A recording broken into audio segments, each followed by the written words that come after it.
আপনি যাকে অন্ধের মতো বিশ্বাস করেন, অন্ধের মতো ভালোবাসেন, সে আপনাকে দিনের পর দিন ঠকিয়ে যাচ্ছে। কিন্তু ও একটা নষ্টা মেয়ে, ও একটা বাজে মেয়ে। সে একটা বাজে নষ্টা মেয়ে, তাই না? শোন, সে যদি বাজে নষ্টা হয় তাহলে তোর কাছে কি প্রমাণ আছে?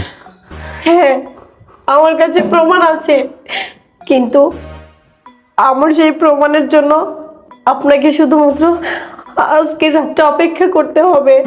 আপনি হয়তো এতগুলো দিনে বুঝে গেছেন যে আমি একটা ধার্মিক পরিবার থেকে এসেছি। আমার বাবা মা আমাকে মিথ্যা কথা বলতে শিখায়নি, তাই আমিও আপনাকে যেটা বলছি সেটা সত্যি। শোন, আমি তোর কথা মতো আজকে রাত পর্যন্ত অপেক্ষা করব এবং সকালে তোর সাথে আমার গার্লফ্রেন্ডের সাথে দেখা করতে যাব। শোন, তোর কথা যদি সত্যি হয় তাহলে আগামীকাল পর্যন্ত আমি তোর জন্য অপেক্ষা করব। আর একটা কথা শোন, আমার গার্লফ্রেন্ড যদি সত্যি নষ্টা